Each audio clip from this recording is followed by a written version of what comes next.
Bonjour, je vais procéder au tirage de relations pour chacun des signes du zodiaque. Ils vous parleront d'une relation à l'autre, c'est pourquoi votre signe solaire peut parler d'une relation avec un proche, et c'est votre ascendant, votre lune ou Vénus, qui parlera plus spécifiquement de votre relation amoureuse. Je vais, je vais faire un petit point là maintenant sur la manière dont je vais m'y prendre, et je vais faire aussi un petit point sur les conjonctions lunaires, puisque il y a une semaine nous avons une pleine lune, dans une semaine nous avons une nouvelle lune. Nous sommes donc réellement à un carrefour dans lequel vous pouvez décider de ce que vous allez mettre en œuvre euh, d'ici une semaine. Alors dans un premier temps, il y aura 3 cartes d'oracle développant ce que la relation est actuellement dans votre vie. Puis je tirerai des renseignements supplémentaires au sein du steampunk. Les cartes Les cartes développeront votre position et aussi celle de l'autre. Elles développeront la configuration qui est donnée par l'oracle. Si vous vous reconnaissez dans cette relation et que vous souhaitez en apprendre plus, je procéderai à un tirage beaucoup plus long auquel vous pouvez accéder dans le lien qui se trouve dans le menu déroulant du titre. Cette partie est payante et sur Vimeo et elle vous permettra d'accéder, on va dire, au complément du tirage. Concernant les énergies qui seront à l'œuvre dans ce tirage, comme je le disais, ce tirage suit une pleine lune en Lion, une pleine lune qui a été sans compromis parce qu'elle était trigone à Mars et quinconce à Pluton. Le trigone a renforcé notre volonté personnelle de progresser, mais Pluton a veillé à ce que nous choisissions le plus grand bien. Donc, cette pleine lune a vraiment été une occasion de trouver de nouvelles voies d'expression qui se situent au-delà de notre ego. Ces énergies-là sont en train de se fermer, de se clôturer, et en fait, ces tirages risquent surtout d'être marqués par les rétrogradations de Mercure, qui est heureusement très courte. Alors certes, ça augure des difficultés dans les échanges, mais vous pouvez accompagner le mouvement en évitant de résister et surtout de vous énerver quand les choses ralentiront. Soyez attentif à vos finances et patientez en peaufinant vos plans. Ça ira mieux. À partir du 10 mars, ça commencera à s'améliorer. D'ici là, nous aurons une nouvelle lune, le 23, à peu de choses près dans une semaine, puisque je prévois ces tirages maintenant pour le 15 février. Cette nouvelle lune se situera elle aussi en poisson, tout comme la rétrogradation de Mercure pour partie, et elle les dynamisera en apportant un nouveau départ dans nos vies. Elle sera en harmonie avec Mars, à nouveau, et Uranus cette fois. Uranus qui encourage le changement. En fait, cette nouvelle lune dédaignera quelque peu les énergies tournées vers le passé de Mercure. D'autant que Mars s'alignera avec le nœud sud pour nous rendre plus déterminés, plus concentrés sur nos objectifs. Enfin, j'ai gardé une petite information qui devrait vous faire chaud au cœur pour ceux qui se passionnent comme moi pour l'astrologie. Jupiter sera sextile à Neptune autour du 20 février. Ce transit est un transit sur le long terme parce qu'il se reproduira et il est donc à l'œuvre tout au long de 2020. Il va nous aider à maintenir un sens des proportions, à réellement considérer nos valeurs morales, spirituelles, comme indispensables à la poursuite de nos objectifs.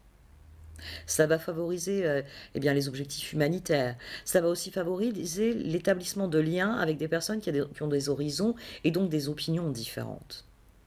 Finalement, le côté positif de ce sextile entre Jupiter et Neptune, c'est que cela va élargir nos expériences autant que nos esprits. Voici donc pour ce petit point astrologique. N'oubliez pas que vous pouvez cliquer sur le menu déroulant dans le titre pour accéder à la partie étendue du tirage. À présent, je vais attaquer les tirages, donc prenez le temps de vous centrer, d'être serein, de laisser les peurs, les fardeaux. Les cartes vont vous donner des outils. Donc prenez ces outils, alignez-les devant vous. Voyez ceux qui vont vous servir, ceux qui vous sont inutiles. Ayez confiance dans votre capacité à faire les meilleurs choix. Et je suis sûre que ces tirages vous fourniront des clés pour être on ne peut plus serein en cette fin de février et pour attaquer le mois de mars. Merci de m'avoir écouté, je vais procéder au tirage. Voici donc votre tirage de relation pour ce mois de février, ami Capricorne. Vous avez ici au centre la carte du courant. Le cours naturel des choses, si vous préférez. Le mouvement naturel de l'univers qui nous mène chaque jour exactement là où nous devons aller. Parce que les énergies dans ce monde sont soumises à des fluctuations. Et l'allégorie la plus proche, c'est le courant, c'est ce mouvement perpétuel qui est à l'œuvre dans l'univers. L'univers n'est fait que de flux et de reflux. Et les cours d'eau qui s'alimentent entre eux sont une parfaite image de cela, un parfait reflet, le niveau micro et le niveau macro. En étant au centre, cette carte souligne que vous êtes exactement là où vous devez être dans votre vie, dans cette relation, et que il y a ici deux cartes qui viennent parler de ce qui est sacré dans la vie. Le sacrifice, le fait de rendre quelque chose de sacré, parce que c'est le sens de cette carte. C'est sacraliser quelque chose. Et ici, on a la montagne sacrée. Et au centre, l'essence même de ce tirage de relation, de cette relation, donc, c'est le courant. C'est le fait que c'est le cours immuable. Et c'est en cela qu'il est naturel. Les choses sont ce qu'elles doivent être. Il ne peut en être autrement. Les choses sont ce qu'elles sont, parce que c'est ainsi qu'elles devaient être. C'est vrai que ça peut sembler fataliste, mais vous êtes là pour d'excellentes raisons. Vous en êtes là ensemble pour d'excellentes raisons.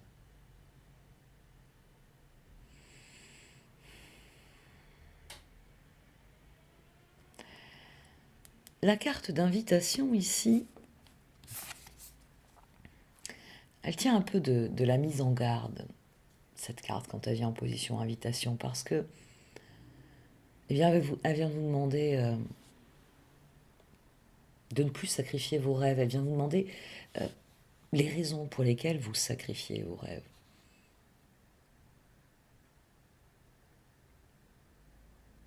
Il s'agit de comprendre que ce qui relève de vous est sacré. Et dès lors, comment expliquer ? Toutes ces cartes, ces trois cartes, soulignent que l'univers en lui-même est sacré, que le cours des choses est sacré.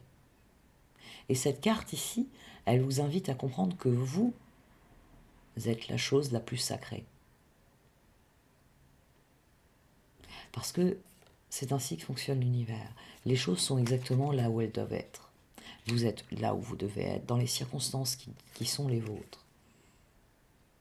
Et c'est à partir de cette prise de conscience que vous pouvez comprendre l'invitation, comprendre que vous êtes entre tous et toutes, au sein de ce qui compose votre réalité, vous êtes ce qu'il y a de plus sacré. Et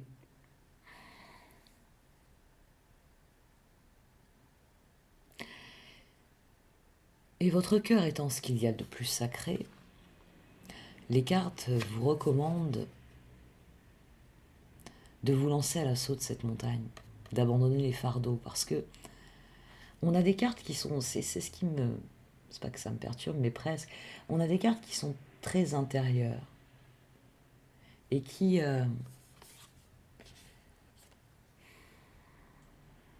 soulignent que souvent ce qui va de soi, on ne comprend pas, on ne le voit pas en tant que tel. Les choses sont ce qu'elles sont, parce que c'est ainsi qu'elles doivent être. C'est pourquoi ces cartes vous encouragent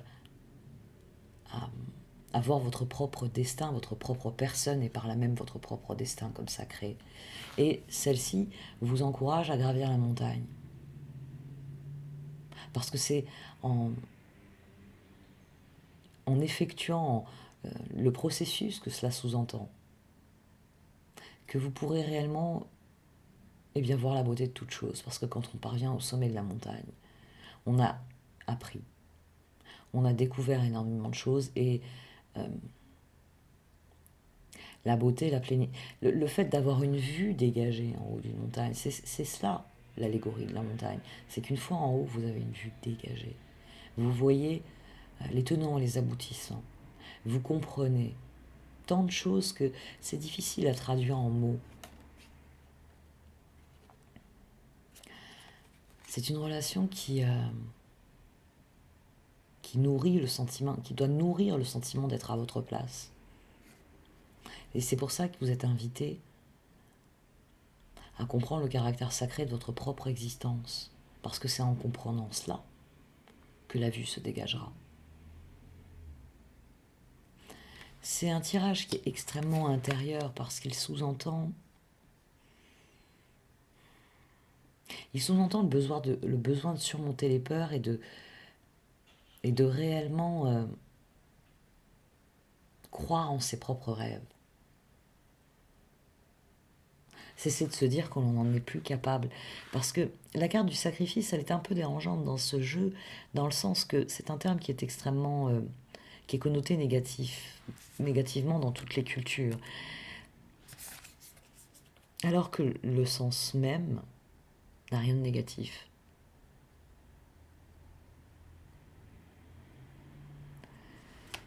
C'est une invitation à ne plus sacrifier vos rêves, et au contraire à rendre sacrés vos rêves, et à vous décider à les accomplir.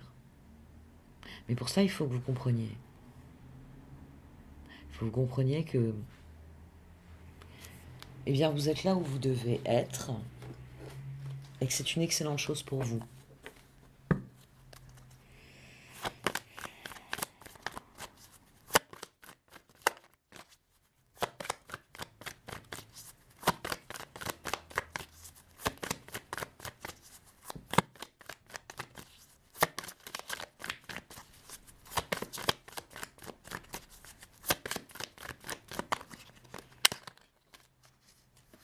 Chevalier de coupe. Tiens, vous êtes un chevalier de coupe.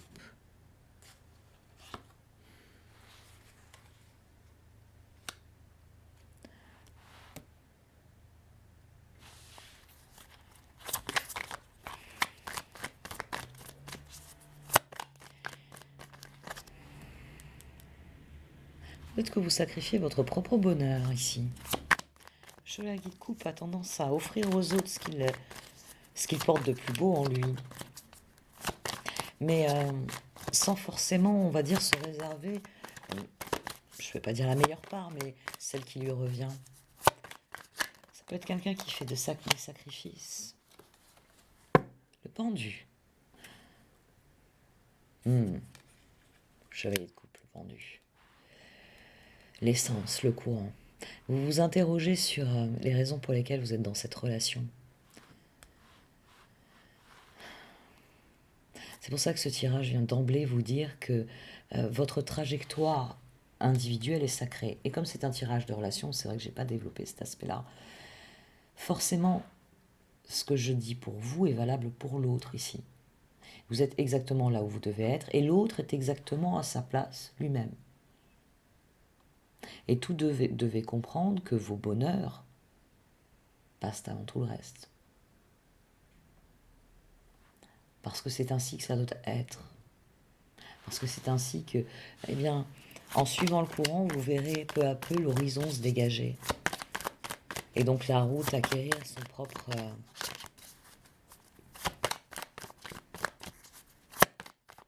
j'allais dire destin, son propre chemin. La sémantique.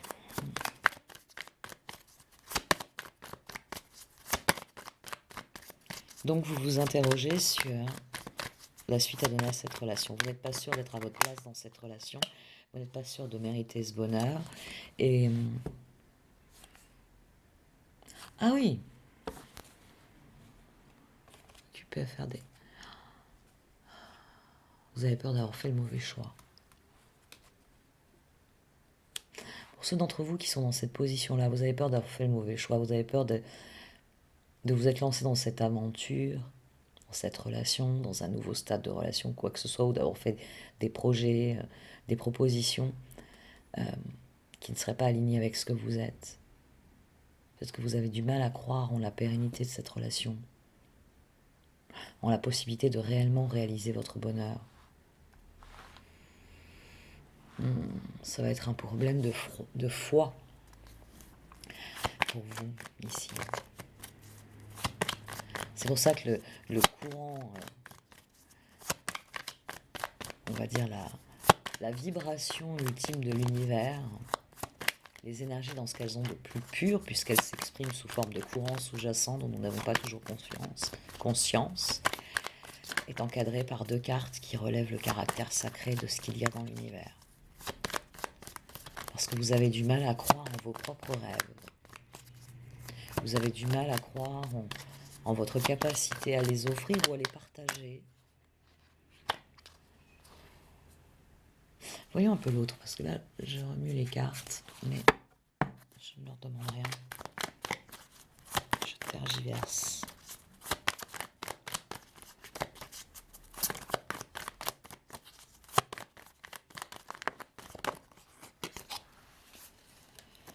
Bon, bah alors moi, je mérite d'avoir sauté celle-ci. 10 de bâton.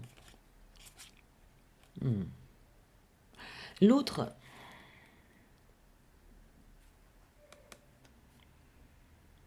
L'autre, il y croit beaucoup plus. L'autre, il vous a convaincu. L'autre, il y croit. Il croit à ce que vous êtes en train de créer. L'autre vous soutient dans ce que vous entendez créer. Et pourtant, vous vous bloquez. Et pourtant, la première chose que vous disent les cartes d'oracle, c'est « suis le courant ». Mais vous bloquez le courant. Vous empêchez l'évolution naturelle des choses. Et au vu de la carte d'invitation et la carte de médecine, oui, vous vous invitez ce que le pendu ne veut pas atteindre, les étoiles.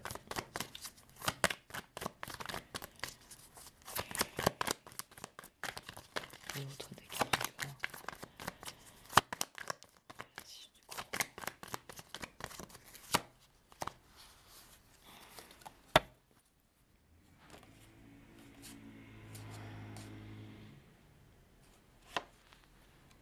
Ah ouais, on a 2 énergies très différentes là. Vous êtes en train de construire un barrage, mais l'autre, il est décidé à saisir quelque chose, à saisir une nouvelle opportunité. Vous n'osez pas plonger. Vous n'osez pas plonger. Vous avez peur de ne pas être capable de réaliser vos propres rêves. Ou peut-être, pensez-vous pas, pensez-vous que cette personne n'est pas la bonne personne. Vous interrogez-vous sur sa capacité à elle. Pourtant, elle semble prête à foncer.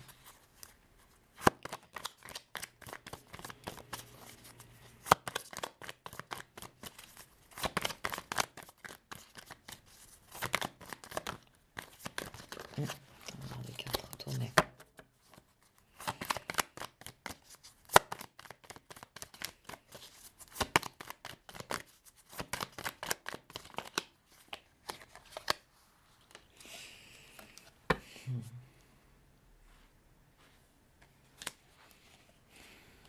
On a quelqu'un ici en face de vous qui a décidé d'y croire. C'est quelqu'un qui veut y croire. Vous y croyez pas. Le pendule 2 de coupe. L'autre, il est prêt à foncer. Quand vous lui avez dit en route, allons réaliser nos rêves. 10 de bâton fou. Il avait déjà son sac sur l'épaule, déjà prêt à partir. Parce que c'est quelqu'un qui a confiance dans la relation. Qui a confiance dans l'équilibre, dans l'équilibre qu'il y a entre vous. Vous doutez que ce soit le bon choix. Vous doutez que ce soit la bonne personne, la personne de vos rêves.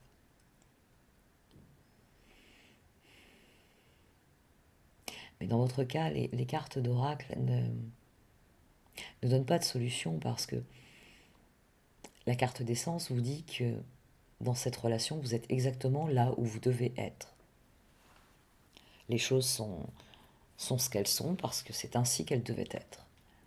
L'invitation, l'invitation vient vous alerter sur le fait que eh bien, vous sacrifiez vos rêves, que vous vous interdisez d'exprimer ce que vous portez en vous, ce qu'il y a de plus sacré en vous, ce que recèle votre cœur, votre créativité, votre amour, votre joie, tout ce qui, tout ce qui a, tout ce que vous avez reçu de l'univers et que vous ne pouvez que rendre, parce que c'est aussi de cela que parle la montagne sacrée. Du fait que vous possédez toutes les ressources pour grimper en haut de cette montagne. Et qu'une fois que vous aurez eu le courage bien de parvenir là-haut, vous aurez la vue dégagée qui vous permettra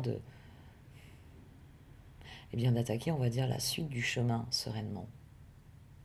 Mais vous allez devoir monter, grimper à cette montagne, comprendre que votre bonheur est sacré et que les élans de votre cœur sont sacrés et que, il faut suivre les élans de son cœur parce qu'ils obéissent au flux et au reflux de l'univers. Ils sont connectés au courant, à cette dynamique invisible qui anime chaque chose.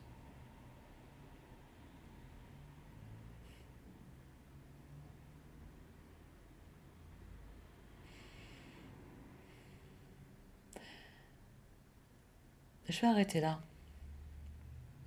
C'est les Capricornes. Vous vous mettez beaucoup trop Martel en tête. Bon, toutes ces planètes chez vous, ça n'arrange pas les choses. Bon, il faut juste vous rappeler que la joie, c'est pas quelque chose que l'on consomme. C'est quelque chose qui vient de nos propres actions. C'est souvent quelque chose que l'on oublie. Le Dalai Lama l'a beaucoup répété, ça. Que la joie n'était pas quelque chose à consommer, mais quelque chose qui était inhérent à ce que nous sommes, et donc à ce que nous faisons. Il va falloir prendre les choses avec plus de légèreté, comprendre que bloquer les ressources, parce que finalement en bloquant le courant, vous bloquez les ressources, ne fera pas progresser les choses. Ça vous fera stagner dans des énergies qui n'évolueront plus. Vous vous couperez de l'univers et donc des flux et reflux d'opportunités qui peuvent se présenter à vous. Je vais arrêter là pour cette partie du tirage. Pour ceux d'entre vous qui le désirez, vous pouvez me suivre sur Vimeo pour la suite. On va voir exactement sur quel point vous pouvez agir. Merci de m'avoir écouté. N'hésitez pas à liker, à commenter ou à partager cette vidéo. Au revoir.